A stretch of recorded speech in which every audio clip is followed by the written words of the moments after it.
l'ONU d'aujourd'hui n'est plus celle de 1940. Donc il faut cette réforme et le plus il faut rapidement cette réforme. possible. Et maintenant, 18 ans, on me dit qu'on travaille là autour. Je comprends qu'à l'extérieur, on dit mais c'est pas sérieux. Il faut enfin progresser.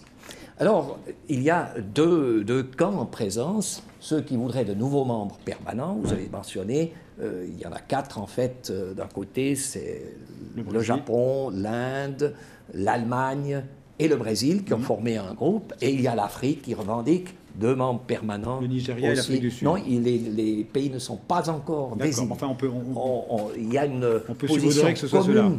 Il y a une position commune de l'Afrique et qui consiste simplement à dire 2 membres permanents avec droit de veto, alors que les 4 que j'ai mentionnés ne parlent pas du droit de veto. Et il y a évidemment aussi toute une série de pays qui ne souhaitent pas de nouveaux membres permanents, mais un élargissement du Conseil de sécurité qui permette de faire passer davantage de pays, où chaque pays avoir plus de chances de passer au Conseil de sécurité. Mais sans droit de veto dans ce cas-là. Sans droit de veto. D'accord. Oui. Alors, vous aviez fait de cette réforme de l'ONU une de vos priorités lorsque vous êtes arrivé à la présidence de l'Assemblée générale. Où on en est aujourd'hui? Est-ce que ça négocie? Est-ce qu'il se passe quelque chose? Oui, j'ai fait non pas de la réforme du Conseil de sécurité, ma priorité, mais de la gouvernance globale. Parce qu'il y a 2 dimensions. Il y a celle interne, il y a à l'ONU, on en a parlé abondamment maintenant, le Conseil de sécurité qui est au fond l'organe de la gouvernance politique. Mais il y a la gouvernance économique, par exemple. Alors là, l'ONU n'a pas hésité à même de traiter les choses et tout de suite apparaissent des groupements informels tels que le G20, le G8. Faut-il un Conseil de sécurité économique?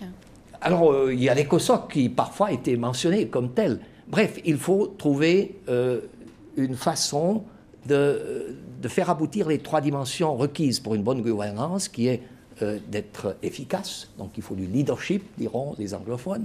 Il faut de l'expertise, il faut savoir de quoi on parle. Vous ne pouvez pas restaurer le système monétaire mondial si vous n'avez aucune idée en matière monétaire et financière. Et il faut une légitimité.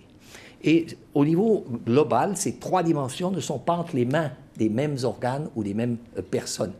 Et l'ONU, l'Assemblée générale, en principe, peut donner cette légitimité. Mais peut-être que le G20 peut être plus efficace parce que moins nombreux, on va plus vite. Ou encore des organisations spéciales, le Fonds monétaire, l'Organisation mondiale du commerce, ont-ils ou ont-elles les experts qui savent mieux ou qui peuvent contribuer?